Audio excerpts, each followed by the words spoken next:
국내외 제약바이오 산업의 트렌드를 분석하고 투자의 방향성을 잡아보는 톡톡 바이오 메가트렌드 시간입니다.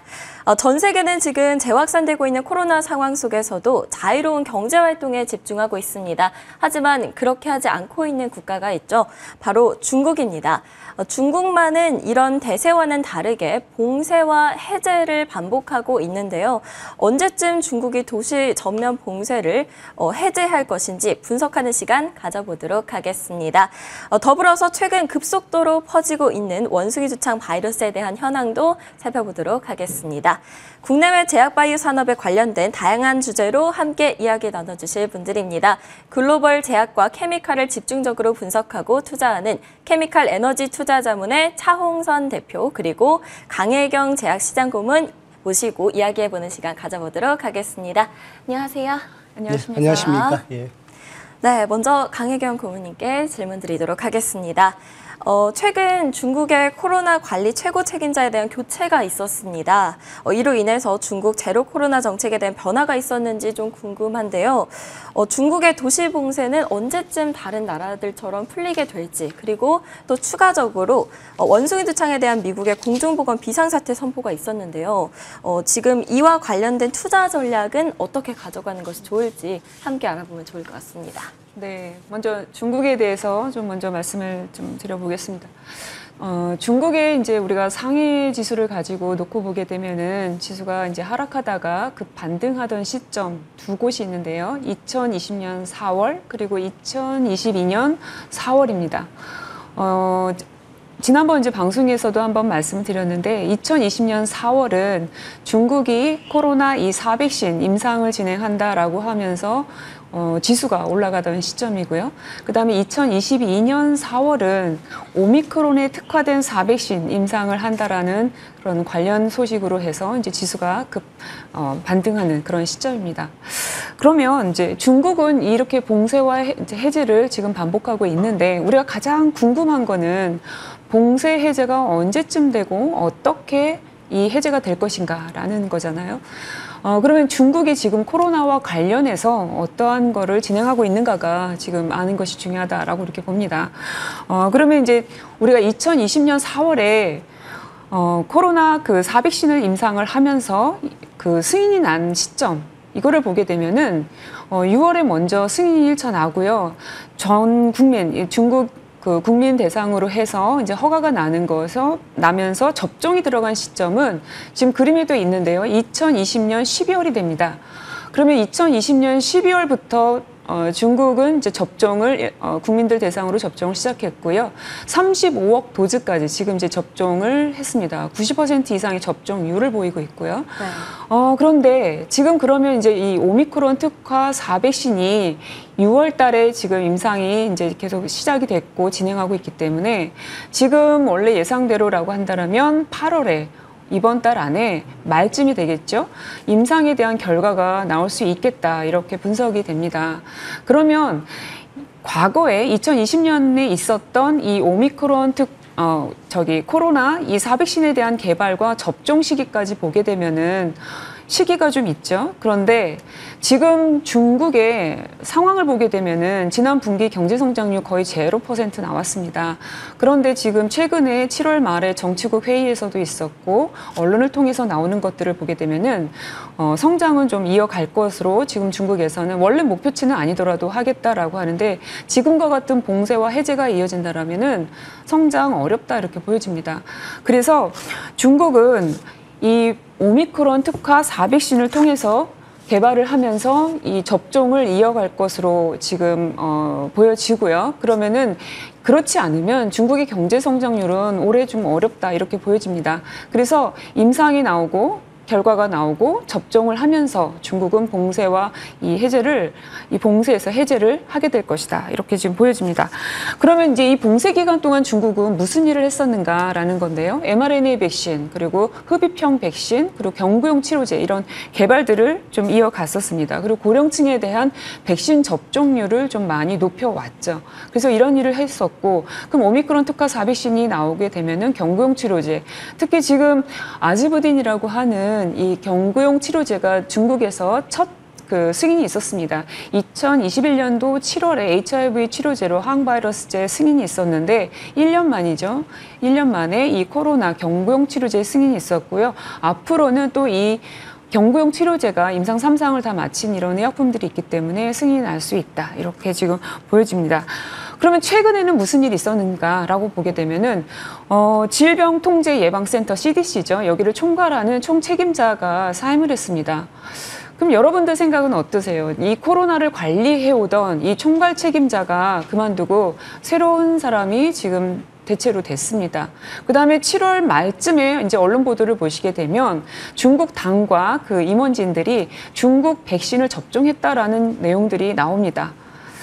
이 교체된 것과 이어서 이러한 것들이 나왔는데 일부 언론에서는 뭐 시진핑 아니면 리커창 총리가 거론이 되기도 했고요. 이런 얘기가 이제 계속 나왔죠. 그래서 지금 이런 상황으로 봤었을 때 최근에 이런 움직임 했을 때 오미크론 특화 4백신이 좀 더 많이 앞당겨질 수 있다. 이렇게 보여집니다. 그리고 이제 두 번째 원숭이 두창인데요. 또 좀 빠르게 진행을 해보겠습니다. 이 원숭이 두창을 네. 지금 코로나19와 같은 상황이 벌어질까라는 게 가장 궁금하지 않으세요? 그래서 지금 시점을 좀 표기를 해봤는데요. 이 원숭이 두창 그 관련 기업이죠. 백신과 치료제를 개발하는 기업 그리고 모더나입니다. 코로나19 백신을 개발한 기업의 시가총액 추이를 좀 비교를 해봤습니다. 이 시점에서 비교를 하게 되면 이게 지금 모더나와 같은 그 시가총액으로 이제 상승할 수 있을 것인가라는 게 이제 판단이 되는가라는 문제인 거죠. 그러면 왜 WHO나 미국은 공중보건 비상사태를 선포했는가라는 건데요. WHO는 기존에 이 풍토병으로 가고 있는 이 아프리카 지역 외에서 이게 발병인 수가 이제 늘어나다 보니까 비상사태를 선포했고요. 미국은 지금 가장 그 몽키팍스, 이 원숭이 두창 그 확진자가 가장 많이 나온 국가입니다. 7,000명 이상이 지금 확진자가 나왔기 때문에 이런 걸 선포하게 되면은 국가에서 지원이 따라지고요. 그 다음에 좀 대상자가 있죠. 원숭이 두창 바이러스에 대한 대상자는 지금까지 알려진 바로는 밀접 접촉에 의한 거고요. 코로나19와 같은 이런 비말에 의한 감염이 아닙니다. 주로 밀접 접촉인 건데요. 그러면 이 밀접 접촉도 지금까지 알려진 이 팩트로 보게 되면은 남성과 성관계를 하는 남성이 거의 99%까지 지역에 따라서는 그렇게 지금 보고가 되고 있습니다. 그러면 대상자가 되게 되면은 좀 더 주의를 하겠죠. 그러니까 이런 선포들이 좀 이어지고 있다. 지금 이렇게 보여집니다. 그래서 지금 우리가 이제 원숭이 두창과 그 코로나19의 확진자 추이를 좀 비교를 해봤습니다. 앞서 이제 보시면은 원숭이 두창에 대한 보고가 이제 원래는 아프리카 풍토병이었으니까 있었지만 그 이후에 이제 보고가 되는 시점에서부터 코로나19 이 확진자 그 수를 저희가 이제 한번 이거를 같이 비교를 해봤습니다. 그랬더니 원숭이 두창 바닥으로 깔리죠. 그래서 제가 가운데다가 원숭이 두창 누적 확진자 수만 보면 28,000명 정도가 이렇게 올라가는데 코로나19와 비교를 하게 되면은 이렇게 바닥으로 깔리는 숫자가 나옵니다. 확실히 그래서 차이가 나네요. 맞습니다. 그래서 코로나19는 250만 명 수준일 때 원숭이 두창 28,000명 정도 수준이다. 이렇게 해서 원숭이 두창과 관련한 백신과 치료제 이제 관련 기업들에 대한 투자를 고민하시는 분들이라면 코로나19와 관련해서 이런 거를 참고로 해서 투자를 하시는 게 좋겠다 이렇게 보여집니다. 네, 아무래도 이제 밀접 접촉으로 감염되는 원숭이 두창보다는 코로나19가 우리 일상에도 더 많은 영향을 주는 것 같다라는 생각이 듭니다. 네, 감사합니다. 차홍선 대표님께 그럼 질문 드리도록 하겠습니다. 그렇다면 이제 앞서서 네. 중국의 코로나 봉쇄 그리고 해제가 언제쯤 가능할지 이제 좀 얘기를 나눠봤는데요. 이런 상황을 감안을 했을 때 어떤 투자 전략을 가지고 가는 게 좋을까 궁금합니다. 예, 결론적으로 말씀을 드리면 원래 늘 하던 게 무엇을 사냐 하냐가 제일 중요하잖아요. 네. 그래서 보면은 이제 사는 건 제가 볼 때는 한 3가지 전략이 있는 것 같아요. 우리 앵커님께서는 앞에서 쭉 설명을 들으셨는데 뭘 사시겠습니까? 저는 코로나19 관련된 주식을 사는 게 낫지 않을까라는 그렇죠. 생각이 드는데요. 예. 말씀하신 기업이 이름이 보면은 이제 시노백하고 시노팜이라는 기업이 있습니다. 그래서 이제 시노팜은 이제 국영회사입니다. 국영회사고 시노백은 이제 민간회사인데 그게 돈을 얼마나 벌었냐면은 시노백 같은 경우가 그 현금이 한 1,000억 원 정도 있었어요. 네. 코로나 이전에는. 그런데 코로나가 이제 2021년에 아까 그림 보시면은 그 2020년 12월 달부터 본격적으로 배포되기 시작했잖아요. 그러니까 중국이라는 나라는 참 유일하게 mRNA를 맞지 않았어요. 맞지 않았고 허가를 내주지 않았어요. 일단 허가를 내주지 않았고, 그러니까 mRNA가 정말 전혀 맞지 않은 나라다. 그러면 중국은 뭘 맞았냐면은 95%가 이런 시노백과 시노팜의 사백신, 인액티베이티드, 그다음에 바이러스 백신이라고, 뭐냐면 바이러스짜리 인액티베이티드 그냥 백신이라고 그러는데, 이게 뭐냐면 오히려 이제 킬드 백신 이렇게 말을 하는데, 뭐냐면은 바이러스를 포름알데하이드에 이렇게 처리를 하게 되면 바이러스가 죽어버려요. 그럼 그 죽은 걸 가지고 이제 몸 안에 넣어주는 그런 게 이 사백신인데, 그 사백신을 가지고 한 95% 맞았고요. 사이노팜하고 사이노백이 만든 그다음에 아데노 바이러스를 넣는 그런 과정을 거쳐서 아데노 바이러스 벡터 백신이라고 그래요. 그걸 한 5% 했는데, 그래서 이제 우리나라 같은 경우는 파이자하고 모더나를 많이 맞았지 않습니까? 많이 네. 맞았는데 중국은 그 사백신을 많이 맞았습니다. 그래서 결론적으로 말씀을 드리면은, 앞에 분에 말씀을 드리면은, 그러니까 시노팜하고 시노백을 사면 좋은데, 어떤 일이 벌어졌냐면 시노백하고 시노팜 같은 경우, 시노백 같은 경우는 오히려 이제 그러니까 트레이딩이 되지 않습니다. 지금 이제 거래가 중단된 상태이기 때문에 지금부터도 한 현금 7조 원은 더 벌 거라고 봐요. 그런데 이제 그걸 못 산다 이렇게 말씀을 드리고. 투자하기는 어렵다. 그렇죠. 그래서 뭐 제가 말씀드린 거는 오히려 뭐 상해 지수라든지 아니면 중국이 열린다고 보고 뭐 코스피라든지 화학이라든지 이런 걸 좋게 보는데, 잠깐 그림을 보시겠습니다. 이 그림을 보면 뭐냐면, 이 그림을 저도 한번 좀 설명을 드릴게요. 보면은 2021년 1월 달을 기점으로 어떤 일이 벌어지냐면, 1월 전에는 델타의 시대였어요. 델타의 시대에서는 중국은 무슨 백신이 있었냐면은 델타에 특화된 사백신이 있었어요. 델타에 특화된 사백신이 있었고, 2021년 1월 달 이후는 뭐냐면, 이거 보시면 알겠지만 중국 상해 지수가 빠르게 무너지잖아요. 이게 왜냐니까, 이게 오미크론이 터졌는데 중국 입장으로 봤을 때는 사백신을 많이 맞았기 때문에 오미크론의 약한 면이 많아요. 한국이라든지 미국이라든지 서유럽에 비해서 이 약한 면이 많기 때문에 2022년 올해 한 3월경부터 상해 중심으로, 상해 북경을 중심으로 이렇게 조금씩 급증합니다. 한 250만 명 오다 보니까 중국 정부가 약간은 빠른 대응을 한 것 같아요. 빨리 봉쇄를 한 것 같아요. 왜? 자기 본인들이 1차 백신, 즉 사백신은 오미크론 대응력이 떨어진다 이렇게 본 거예요. 그러면서 봉쇄가 들어가니까 전혀 새로운 백신이라고 보시면 돼요. 중국은 오미크론에, 그러니까 사백신을 맞은 중국의 입장이 봤을 때, 그러니까 중국 입장에 봤을 때는 사백신은 굉장히 새로운 백신이라서 주가가 빨리 무너진 거예요.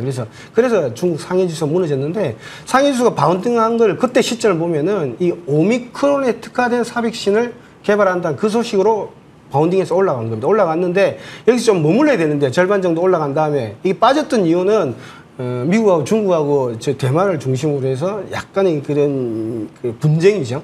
분쟁에 대한 우려에 대한 것 때문에 좀 빠졌는데, 이거 백신 때문에 빠진 건 아니에요. 제가 볼 때는. 그래서 백신이 올라가 있는데, 과거에도 보시면은 한 2021년도 보면은 한 6월달 7월경에 보시면은 나오기 전에, 승인 임박하기 전에는 어떻게 됐습니까? 옆으로 횡보를 하잖아요. 횡보를 하다가 다시 일제히 올라가는 형태를 보이기 때문에 상해 지수의 흐름은 제가 볼 때는 오히려 중국이 열린다. 오미크론에 특화된 사백신을 맞으면 어떻게 되느냐면은, 옛날에 델타 때도 여러분들 보시면 알겠지만은, 델타 때도 거의 그 2022년 1월 이전에는 뭐냐면은 거의 제로로 갔어요. 감염자 수가. 그래서 제로로 간 게 유일하게 델타 시대에서 중국이었다. 그래서 사백신이 mRNA에 비해서 효과는 조금 떨어지지만, 그래도 특화된 사백신, 즉 델타에 대한 특화된 사백신을 했을 때는 제로로 가고, 그러니까 오미크론에 대한 특화된 사백신이 나오면 그것도 제로로 갈 것이라는 게, 이게 약간의 생각이 지배적이다 보시면 될 것 같아요. 그런데 이제 그게 중요한 건 뭐냐면은, 이번에도 오미크론에 대한 특화된 사백신은 시노팜하고 국영에서 하고 시노백이 뛰어든다는 겁니다. 그래서 승인을 받았고 2개 기업이 하는데, 중국의 백신 기업은 제가 계산하기로는 한 400개 정도 돼요. 그 중에서 2개만 추출한 거예요. 근데 실질적으로 이 그림을 보시면 알겠지만은, 시노백이라는 회사는 매출액도 20조 이상 증가했는데 거의 제로 수준이었어요. 20조 이상 증가했는데 그럼 현금이 제일 그 재무제표상이 제일 잘 보이지 않습니까? 보시면 알겠지만은 현금이 아까 말씀드린 대로 한 15조 대까지 15조 원까지 1,000억에서 15조 원까지 증가한 기업이. 근데 이 기업이 7조 원 덜 벌 거라고 생각돼요. 그런데 좀 아쉽죠. 이게 트레이딩이 되지 않아요. 그래서 그 다음 그림을 보시면은 저는 이제 세 가지 전략이죠. 중국 상해를 사든지 중국이 열리니까. 근데 매출액의, 전체 화학 매출액의 한 25%가 중국입니다. 그래서 보면은, 우리 LG화학만 보면은 중국이 봉쇄가 되면서 이익이 떨어졌는데, 이게 붉은색이죠. 떨어졌는데, 이 푸른색이라 보면은 미국 기업들, 왜냐면 웨스트레이크라든지 다우케미칼이라든지, 지금 전쟁을 하고 있는 네덜란드라든지 독일 쪽 지역들, 그 화학 기업들 실적 보면은, 이 고유가가 100불 때까지 130에서 100불이면 고유가라서 힘들지 않았겠어. 그거를 참 무색할 정도로 이익이 분기 최대를 기록을 합니다. 그래서 푸른색 다들 올라가잖아요. 그래서 지금 이제 차이가 나는 거는 서유럽이나 미국과 우리나라가 차이 나는 거는 중국이 봉쇄 때문이었다. 그래서 그러니까 한국이 생산하고 반제품을 생산하고 중국이 완제품을 생산해서 미국으로 가는 구조인데 중국 체인이 막히다 보니까 전 세계적으로는 고물가로 갔고 고금리로 갔고 중국은 오히려 디플레이션 상태에 들어가 있고 그다음 한국도 제가 볼 때는 가동률을 올리지 못했고 매출액 이익이 올라가지 못했다. 그래서 그러니까 저번 시간에도 말씀드렸지만 화학과 철강 같은 경우는 중국만 열린다면 그런 생각을 해보면 중국만 열린다면 오히려 한국 화학기업도 좋다. 그리고 아니면은 한국 코스피 한국 상해 지수도 좋다. 그래서 제가 볼 때는 좀 아쉽게도 네 가지 전략 중에서 제일 필요한 그런 바이러스 백신 기업이라든지 치료제 기업은 이게 후보가 참 중국 쪽으로는 안 되고 이런 세 가지 대안들 저는 이게 바람직하다 이렇게 보고 있습니다. 네, 오미크론 특화사 백신이 곧 나올 예정이다라는 소식이 들려왔는데 중국 쪽보다는 오히려 뭐 상해 지수라든지 아니면 한국 화학기업들 이쪽으로 투자를 하는 게 더 좋다라는 말씀이신 거죠? 예, 그렇습니다. 네, 알겠습니다. 네, 지금까지 케미컬 에너지 투자자문 차홍선 대표 그리고 강혜경 시장고문과 함께했습니다. 오늘 말씀 감사합니다. 네, 감사합니다.